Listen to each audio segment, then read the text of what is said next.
Today, I'm so pleased to be able to welcome to the Meditation Summit Adyashanti.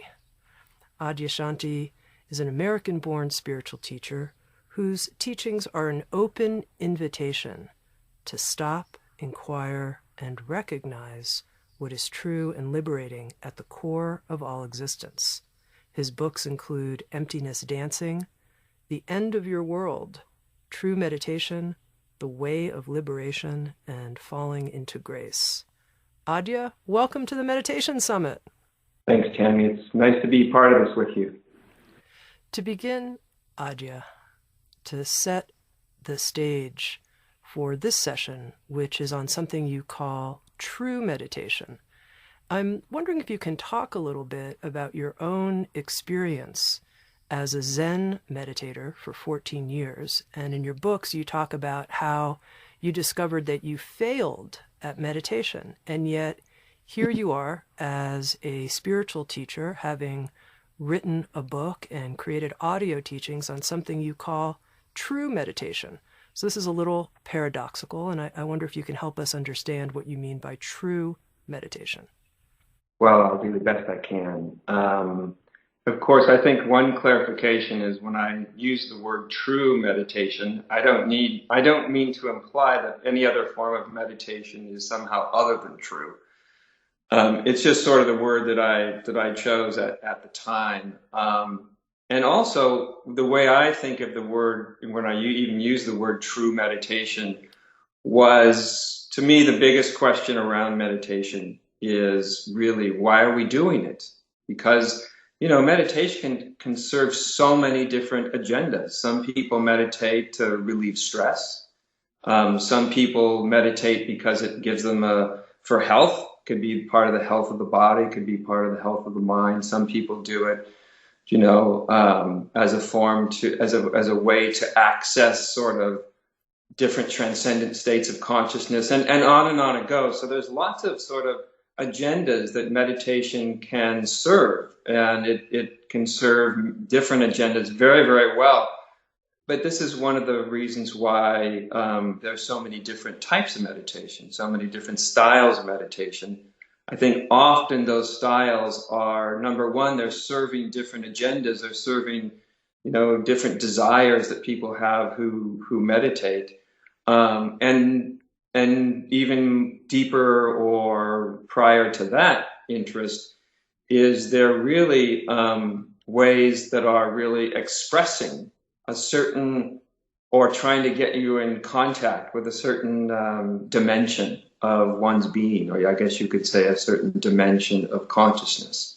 So when I use the word true meditation, for me, the agenda that meditation has for me and for the way that I teach it is I'm utilizing meditation as part of a strategy, I suppose you could say, to awaken to the truth of our being. So that's the context in which I use meditation, and that really goes a long way to define the kind of meditation that I recommend. So, as you suggested, that when I first started to meditate, when I was in my very early 20s, maybe 20 years old, and met a Zen teacher, and started to meditate in the style that I was introduced to. And in Zen meditation, the first meditation you're often given is literally just counting each exhalation, from 1 to 10. One exhalation is 1, and the next one is 2, all the way up to 10, and then you start at 1 again, a kind of trying to develop a kind of concentration and an ability of our mind to stay present with something really, really simple. And then it develops on from there. But when I started, this idea of like trying to hold my mind, at least the way that I understood it, on a particular kind of object of focus. The object of focus for me early on was my breath, which is another traditional kind of Zen focus. And not only Zen, but many forms of meditation utilize the breath. And I found, at least initially, I found it very difficult. I found myself, I think like a lot of people do, you count to 5 and then all of a sudden you get lost. and that makes you kind of frustrated. And so I'd start again. And so this way in which I was trying to hold my mind very still or very one-pointed, the effectiveness of that would kind of come and go from day to day. Sometimes I'd be more effective, sometimes less. The reason that I say the way I approach meditation actually came out of my own failure to meditate, certainly the way that I had wanted to, which was, again, this is a long time ago. This is over 30 years ago. But no matter what my own teachers suggested to me, which they often suggested that I kind of have a much more relaxed and open and spacious kind of attitude. But, you hear so much in meditation about not succumbing to the mechanisms of the mind.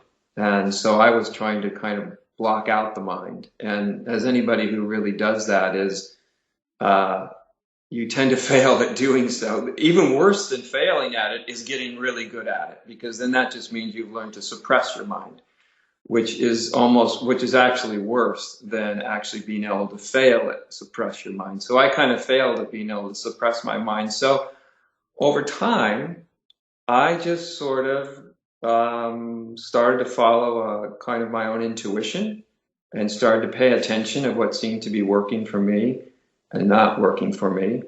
And what I found was when I started to really sort of relax this idea of, instead of trying to focus on a particular object, whether that was my breathing or some physical point in my body or a visualization or all of those kind of things, that when I kind of relaxed into a kind of natural state of awareness, that became my question. Like, what is a really natural, uncontrived state of awareness or state of being?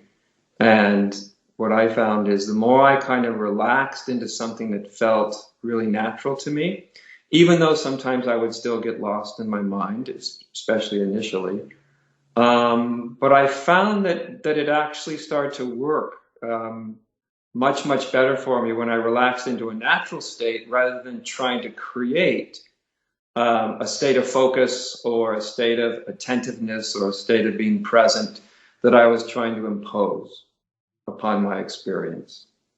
And so bit by bit, I kind of just transferred into this different way of approaching meditation. Again, the difference was the way that I personally was approaching it. Like I said, my own teachers weren't necessarily trying to get me to get really good at concentration. I suppose that the way I was understanding it at the time, the way I was capable of understanding it. And now that I'm, by the way, what I found is when I relaxed into sort of a natural state of awareness, which was its own sort of meditative inquiry. What is the natural state of my own being? What is a natural state? And by natural, I meant kind of, uncontrived, in the sense where we're not trying to force ourselves into a particular way of being, a particular model of meditation. We're not trying to, really what it is what happens when we let go of trying to control our experience. That's the bottom line. And I found that there was this very vivid, kind of very open and very available or spacious state of awareness that was really uncontrived in the sense that I didn't have to do anything to produce it. What I had to do is kind of almost more like intuitively feel my way into it, and kind of use my intuitive capacities and also my capacity even in the body to kind of sense into something that just felt inherently natural. And so as a teacher, when I talk about meditation, one of the ways that I try to describe this, what I call true meditation, is really trying to, just the attempt to kind of, number one, sentient into the natural state of our being, the natural state of our awareness. Because to me, meditation is one of the most effective ways of discovering the natural state, the state of our consciousness or the state of our awareness when we're not distorting it with a lot of ideology, with shoulds, with shouldn'ts, or even with any sort of heavy-handed meditation technique. And so I found that this actually really fit really nicely in with what my desire when I started my spirituality, my yearning, which was really to discover the ultimate state of reality. And I found that by just sort of relaxing into this and even kind of having a wordless inquiry, kind of an intuitive inquiry about what is a completely natural state of awareness, state of consciousness. Even what's the natural state of the body, because so often we're holding the body unconsciously in these sort of unnatural ways, and those show up as, tension of various kinds of imbalances. And so to approach meditation itself as a way of wordlessly exploring what our natural state of being might be, almost like an unconditioned state of being might be, this is the way that I really utilize meditation. That becomes the focus, and there's not a goal to it. You see, so often, at least in the forms of meditation that I was trying, my mind would make whatever the technique I was given into a goal. Like I would have some idea of what my mind was supposed to be like, or what kind of state I was supposed to get into. Whereas the kind of meditation that I'm talking about it's not a goal. You're not striving towards any goal of how you think it should be. Instead, you're actually engaged in a kind of moment-to-moment, wordless inquiry or wondering, you could even say, about what the natural state of our own awareness actually is. So it kind of begins with just a sense of being able to just relax.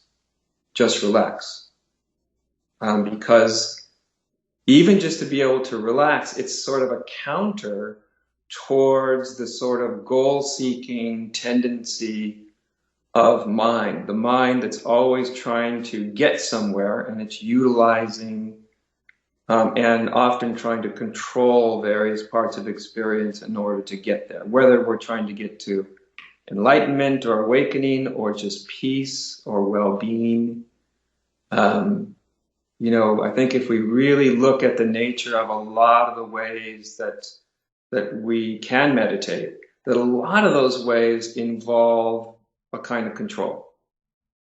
And how are we going to discover a natural way of being, a completely natural way of the natural state of our own awareness and the natural state of our own mind, if there is such a thing, because that's part of the inquiry too. If there is a natural state, what would it even be? But if we're talking about freedom, it seems to me that freedom has to be deeply connected to a natural or spontaneous way of being, rather than a way of being where we're trying to conform ourselves, conform our mind, conform our attitude, conform just the way we are to an ideal. So in my way of approaching meditation, there's not an ideal. In fact, the ideal becomes the thing the mind uses as an excuse to control itself, as a way of pursuing the ideal. So here we're just left with the basic raw nature of kind of a yearning for reality or sanity, you could call it. And that yearning is part of what, how can we say, that yearning is not turned into a goal, but it's turned into a moment-to-moment state of discovery. And that's what I see meditation actually being, a moment-to-moment state of discovery. And I repeat this because it's so important to understand the way I approach meditation, that it is a state of discovery. It is not the effort to try to conform the way you're thinking or way you're feeling into a preconceived idea of the way we think our mind or our experience should be. So this is letting go of that paradigm. And I'm not even saying that paradigm is always a negative thing. There's that sometimes that paradigm can serve certain agendas we might have. It might be useful, but in the way that I teach all this, I go in a different direction. So let's just, I think the best way to really describe it is just to kind of begin doing it. And I can just kind of guide our way through this a little bit. So what I often like to suggest is whenever you sit down to meditate, first of all, you have to find a place and a way of sitting, a way of being that feels natural to you, a position or a posture that you feel like you can maintain for however long you're going to meditate, whether it's 20 minutes or 30 minutes or 40 minutes, but a posture that feels kind of natural to you, where your body is at ease and where your mind comes into at ease. Right?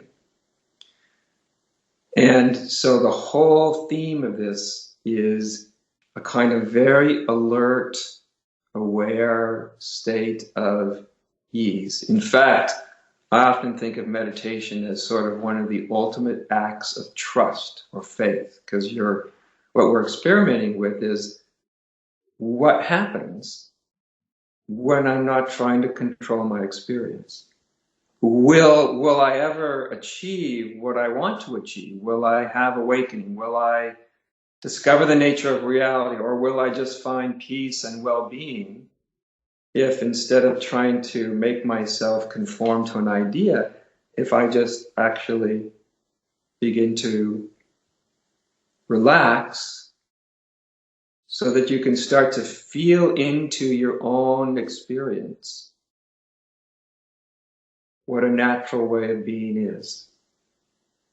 And so when we first sit down as a way to kind of help orient your attention, because I think so many people, attention gets stuck kind of up in their head. So the first thing I think when we sit down is just let the sort of locus of your attention just drop. And you can even feel physically or energetically as you relax, there's this sort of energetic settling down out of the mind. It comes down through the chest.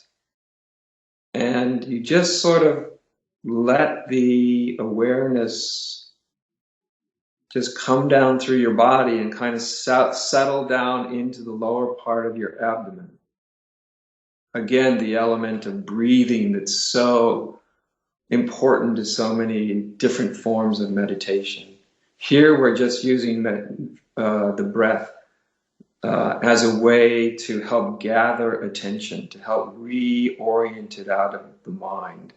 And you just take the first moment or so and allow your attention to settle into the breath.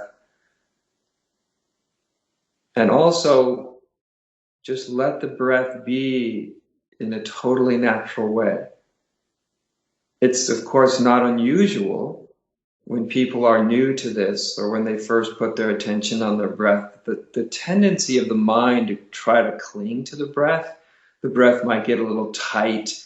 You might feel like you're not getting as much breath. That's just the nature of the mind that tends to grasp onto whatever you focus it on. And so if that happens for anybody, you just acknowledge it. And you just if the breath starts to feel a little tight, you just don't worry about it. Just let the breath feel a little tight. But your attitude is one of just relaxing into kind of a normal way of breathing.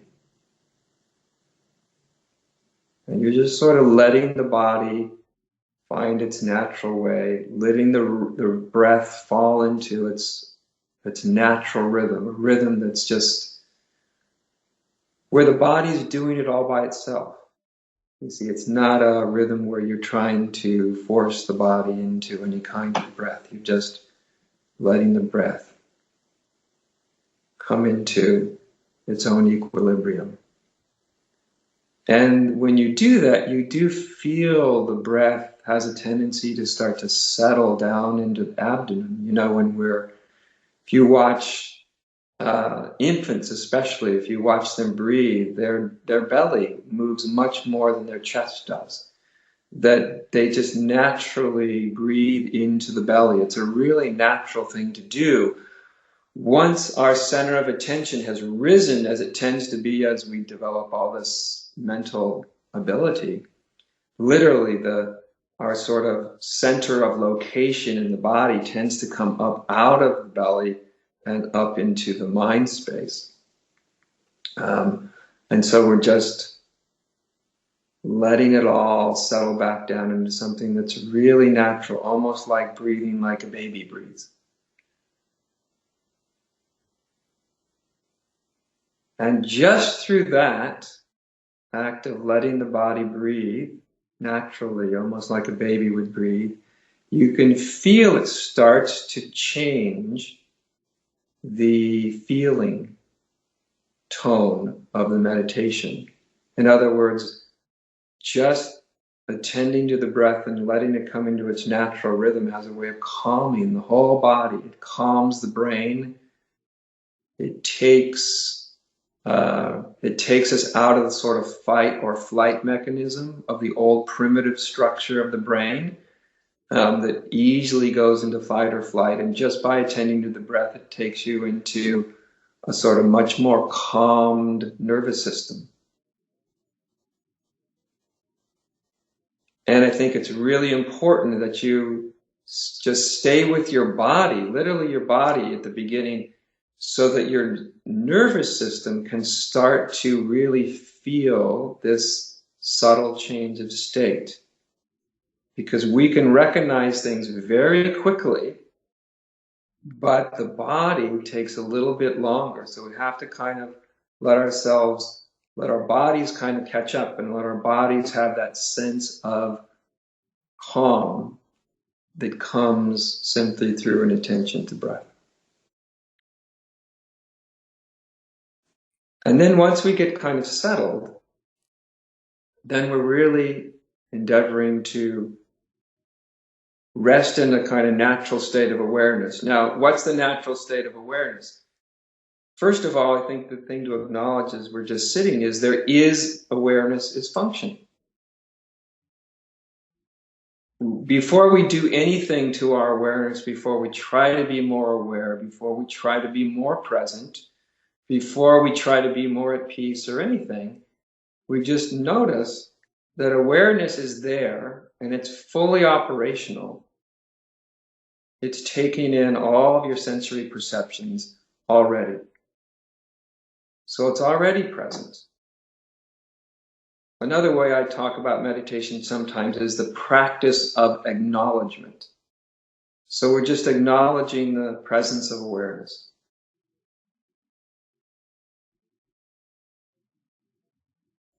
We're not trying to do anything with the awareness. We're just acknowledging it. That awareness is here. You don't have to understand anything. We're not trying to understand awareness. We're not analyzing. The whole point of meditation is to begin to let go of the entire analytical aspect of the mind. So the mind isn't analyzing, it's letting go of commenting or judging. And even if the mind is doing some of that, is doing a little analyzing, you notice that even the mind is something that's just occurring within the space of an already existing awareness. And so we're sensing into that, the intuitive sense of the natural state of awareness. And you notice you can almost, when you really just ease into it, there's sort of a feeling of presence or a spaciousness that you might even feel in the room that you're in. And also there's a way in which the body itself, in other words, the way the body feels, has an intimate relationship to how deeply we are in touch with our own awareness. In other words, the body has a way of responding. It relaxes, and it often there starts to become this subtle sense of aliveness through the body, which is sometimes called a kind of presence. It's just a subtle sense of aliveness or a sense of just being present. And you see, we're not trying to do any of this. We're not trying to be more present. We're not trying to make anything happen. We're just noticing what does happen as we begin to acknowledge awareness.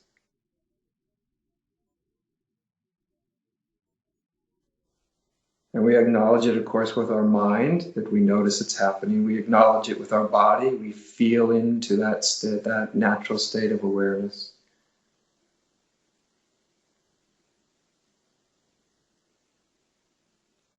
And we're really looking at, and when you start to settle a little bit more, then you can just see if there's any way, even very slight, that your mind or your body is trying to control experience.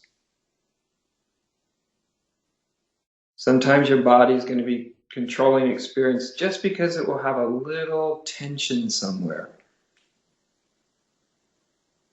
And instead of even trying to let go of the tension, you can almost do something more like ask your body, is it necessary to control right there where that tension is? Is it necessary? Because contraction is a way of the body's kind of also trying to control. And you're just asking the body if it's necessary to do that. And the body doesn't speak in concepts. The body speaks in sensation. It will either tighten or it will loosen, or it will stay neutral. That's the language of the body. It's not the conceptual language. It's a different language. And so as we just explore this, as we're now what we're really doing is resting as awareness. We're not trying to utilize awareness. We're not trying to make it in a particular way. We're actually endeavoring to we're joining with the natural state of our awareness. We're just joining with it until it almost feels like, or it completely feels like, we are just becoming that awareness. Now, of course, the mind can still have its thoughts. Sometimes minds will be thinking more than other times. And even if your mind's thinking, one of the difficulties a lot of meditators get themselves into, I did this myself for some years, which is we're too focused on the mind. We're too focused on if the mind's noisy or quiet or what it's thinking. And so I suggest, instead of making meditation about the mind, even if there's thoughts, you just acknowledge, oh, the mind's thinking. But that thinking is occurring within awareness. And you can check in for yourself, is awareness itself trying to stop the mind from doing whatever it's doing? Or is it the mind that goes into conflict with the mind? In other words, it takes a thought to say, I shouldn't be thinking so much. That's a thought. That's one thought in competition with other thoughts. But what about the natural state of your own awareness? Does your own awareness, is it at odds even with a thought? Or if you have a particular feeling, the feeling is happening within the space of awareness also. Does awareness have a problem with any feeling that arises? Your mind may have a problem, of course. But does awareness have a problem? See, and does awareness have a problem even when your mind has a problem? So I'm just kind of putting out some hints about what it is to kind of rest. It's not just resting in the natural state of awareness as a goal, but as we're resting, we can actually start to notice the relationships that are occurring between the mind and the body and awareness. And we're all very familiar with the mind's relationship to the body and to life in general. Some people that are more sensitive become aware of the body's relationship with life and with experience. The body can open, it can contract, it can become a happy body or a confused body or a sad body. So our bodies has its own relationship with the experience of being. And meditation is really nothing more than exploring the experience of being.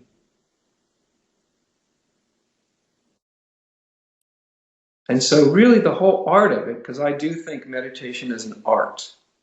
And like any good art form, you can't just do it by sort of following the numbers. Do this and this and this, and then you end up with art. That's not art. Art requires it has to start to bring something alive in you. And we have to actually be participating in this sort of exploration. So that's, I do see meditation as a kind of exploration. And what you start to notice, which is quite amazing, is a lot of the sort of virtues, let's say, that people try to attain in meditation, like peace and stillness and quiet and well-being, non-attachment, a lot of these are completely natural to awareness. That we don't actually have to be trying to impose them. In other words, we're just discovering them. We're just discovering that they're just a natural, because the more we attend to the natural state of awareness, the more these more, I guess you could say, virtuous or perhaps a bit more pleasant byproducts of the natural state start to become part of our experience. The calm and the peace and the openness. And you see, nothing is opposed. So even if sometimes in meditation you'll have some difficulty arise, it can be a busy mind, but it can be some sort of emotional pattern that may arise, because when we're resting in the natural state, we're also relinquishing our conscious and unconscious efforts to suppress what may be going on within us. So as we come into a more natural way of being, we're actually letting go of these tendencies to repress. So you never know what might arise in your experience when you're no longer suppressing. But the reference for how to be with it is not in your mind. It's not in an image of what meditation should be like. The reference is always back into your own awareness. What's awareness's relationship with what's happening?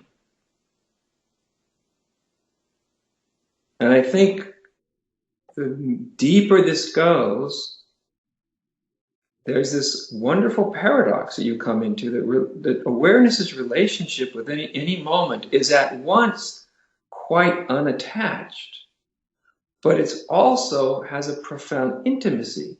In other words, awareness isn't distancing itself from what happens. Now, if you turned awareness into a goal, and you said the goal is to be in this very spacious, wide, open, lovely state of awareness, as soon as you make it that as your goal, then you can be actually discounting or even suppressing a lot of things that don't conform to that goal.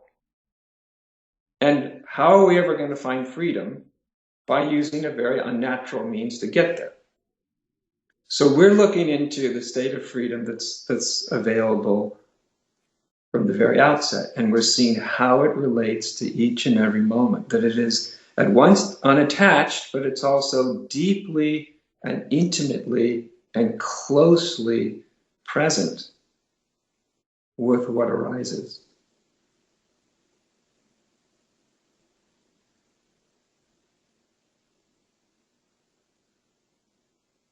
And so it's just this way of using your own natural state of awareness to just explore, number one, what is the natural state and how is it in relationship with all of human experience? And you'll find it has this very benevolent relationship, and also that has this way of which when we're resting more in that open natural state of awareness, we have much more access to kind of spontaneous moments of understanding or an insight, whether that insight is into the nature of reality or that insight is simply into the nature of what's currently arising in our experience. A lot of deeper understanding can happen just by engaging in this kind of meditation where you're not even necessarily seeking to have deeper understandings, but you're totally available to them and you're absolutely willing to have them. And I should just conclude by saying to anyone that's, practiced different kinds of meditation, as I did as well, that initially, if you've had a practice of meditation where you've done a lot of focusing of the mind or you're really trying to hold your attention somewhere, that initially when you begin to relax that, it's not uncommon for the mind to get kind of chaotic, pretty noisy for a while. That'll generally calm down after, 4 or 5 days or a week and a half. This is because when you've tried to conform the mind, when you let go of trying to conform the mind or control it, it tends to almost have a little bit of a boomerang effect. So it goes from a controlled state to a little bit more noisy state for a while before it also kind of comes into its own natural rhythm.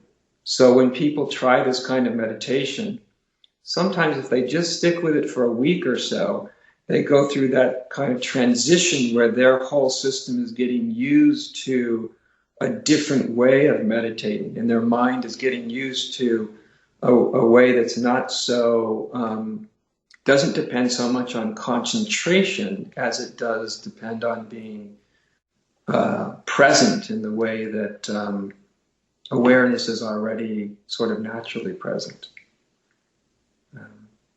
So that's the way that I meditate. That's the way that I teach about meditation. It's very, very simple at its core, extremely simple.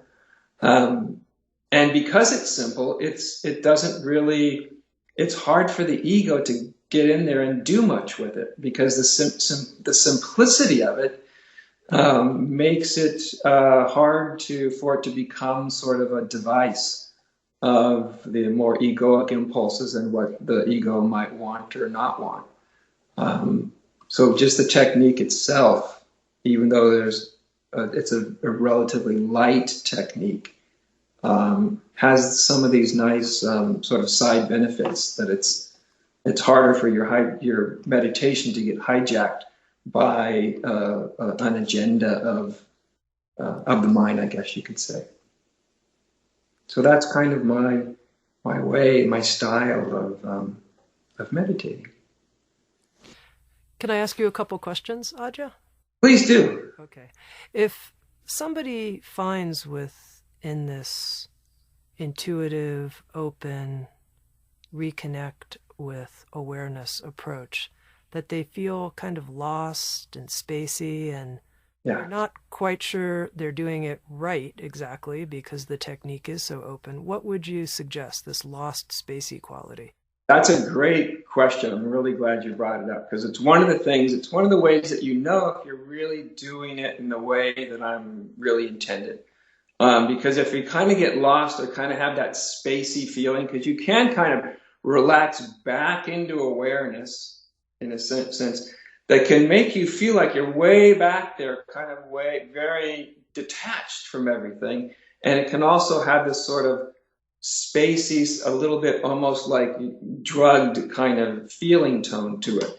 And that's something you want to be aware of, because I'm not talking about necessarily relaxing way back in and out of experience. I'm not, even though it can sound similar to some of that kind of meditation, it's really not, because the natural state of awareness isn't really out far way back. That's a mind agenda to push consciousness back into some other, a little more disengaged. I find that the natural state of awareness is actually very engaged.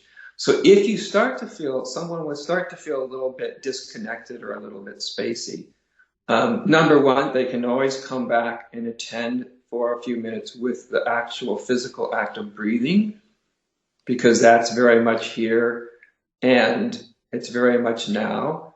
And even almost metaphorically, if you imagine that there was a way to be present in which you're kind of leaning back a little bit into awareness, you're kind of leaning back, or there's a way in which you're kind of leaning a little forward into awareness.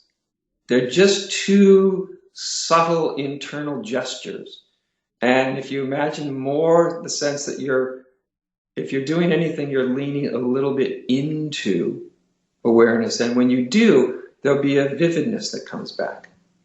And if you kind of have it metaphorically or internally, if you're leaning too far back, too far resting, if you're getting too far away from experience, you'll feel that, because you'll start to get a little spacey, a little almost like you're on a sedative or something. And that's not really conducive to good, sharp meditation. It needs to have vitality. So that should really be checked in about, looked at from time to time. And I think my next question kind of goes with that, which is, as you were describing the approach of true meditation, letting go of all control, I was imagining, getting into a nice hot bath. And I was like, oh, I'm going to do true meditation in the bathtub. That's perfect for this. And yet it seems like that's not actually what you're pointing to. So I thought it might be good, or maybe it is, if you could clarify. Yeah, no, it's not quite that, because it's lovely to relax back into a bathtub, right? Because in one sense, you're relaxing back into your sensory experience of the warmth and the water and the wonderful feeling of that. This is it sounds similar, but there's something that I think is very different. Even though it's quite subtle when you try to describe it, sometimes the image I use is, suppose you're laying on a beach, and you're laying on a beach and it's one of those summer days and you have your towel out, and there's two ways you can kind of lay on the beach, in which you hear the ocean and you hear the kids playing around you, you feel the breeze across your body. In other words, you're very much connected with the sensory experience of what's happening.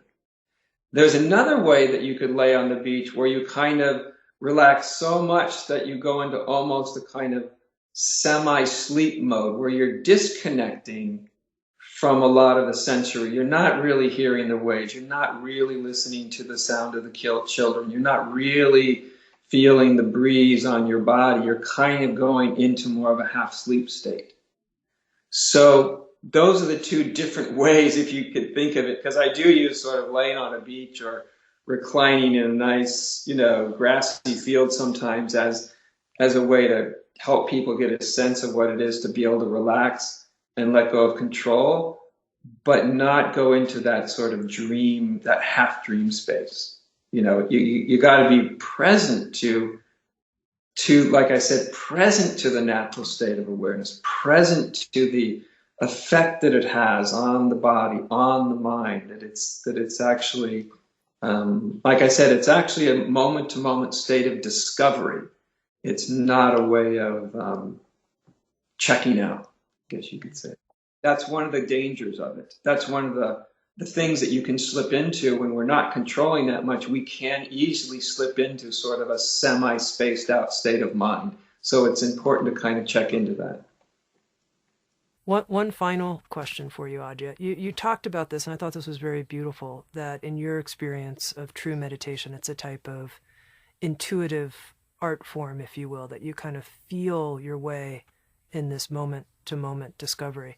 And I'm curious to know a little bit more about what that feels like for you, what that intuitive brailing process, or what your words would be for what it feels like.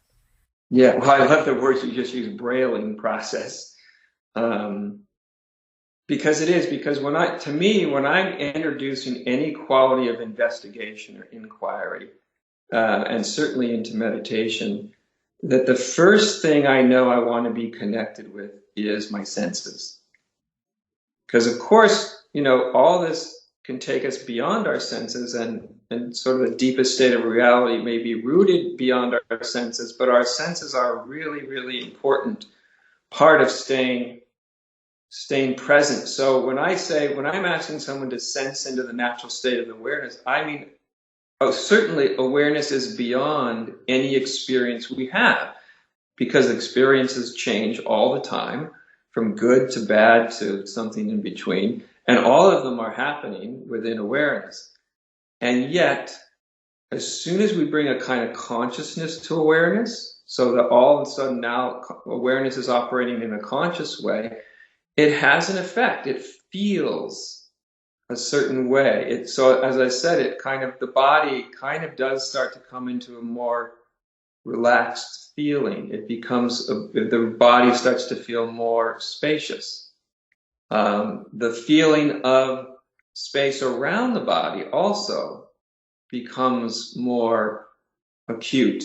You become more aware of it. When I start to ask, what's awareness's relationship, say, with a thought? Then I'm just watching a thought arise and seeing what awareness's relationship. Does it move towards the thought? Does it move away from the thought? Does it stay in just a balanced state? Do you know? So, it's one of these things that you kind of have to experiment, so you start to develop your own feel for it. You can't teach someone necessarily how to have an intuitive feel, but you can say, hey, you have a body, and you can use that. That's how you're sensing. You're using that body, part of the physical body, and then there's even, as you get quieter, there's almost like an energetic kind of aspect to the body, a kind of presence aspect, and you're utilizing that. Like I said, even though it can sound quite sort of amorphous and hard to pin down, you're actually utilizing every part of your human experience that you have at your disposal. You are using your moment-to-moment experience, your feeling. And I think for a lot of people, this itself is its own little journey, because so often we're actually very disconnected. We're having experience, but we're very disconnected from the more subtle forms of our experience. And often the wisdom moves in the more subtle ways that our experience shows up.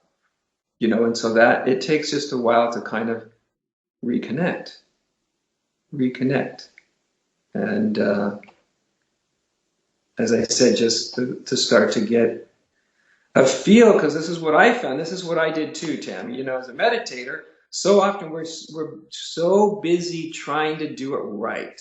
We're trying to busy not to get lost and to keep really concentrated. We're trying to do all this stuff that we get very tuned into our concentration, but it can actually dull us to other kinds of sensitivities that we have.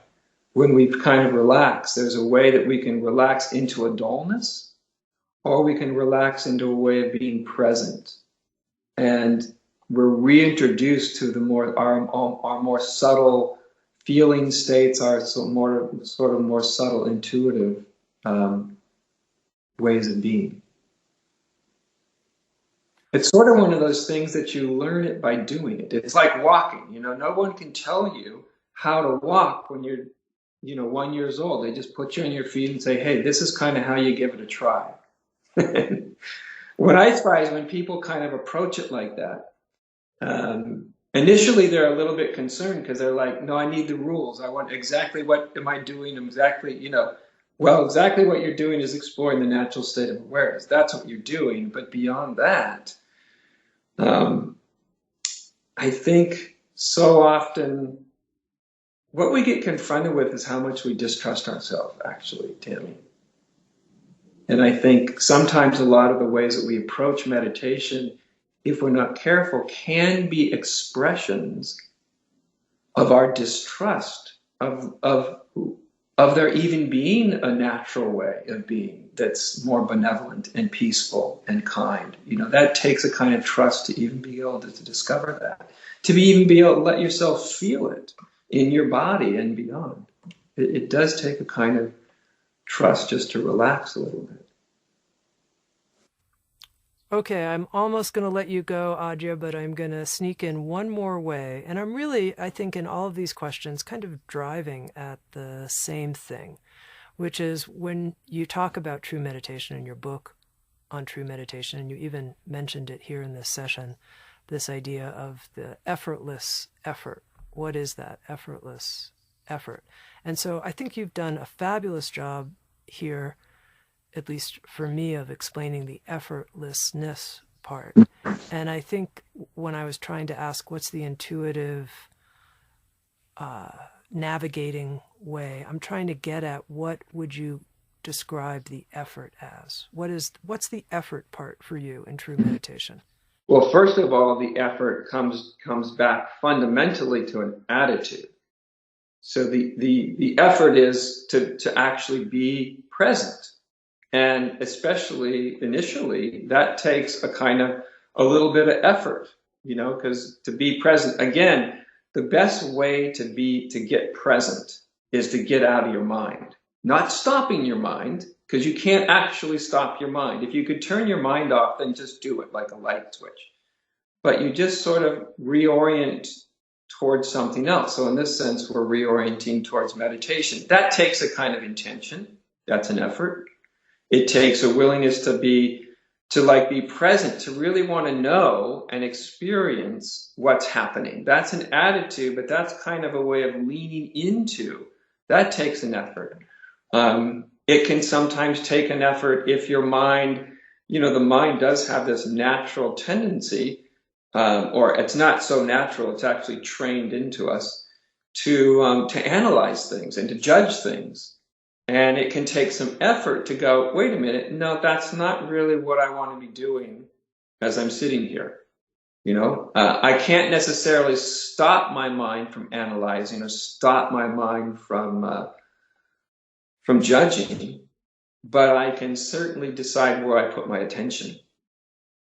I can certainly decide whether I deem my mind, whatever it's doing, whether it's significant or important or unimportant. All these are actually very small acts of intentionality. And in that sense, they're actually small acts of effort, you could say. So because it does take effort to be present, to just to be here.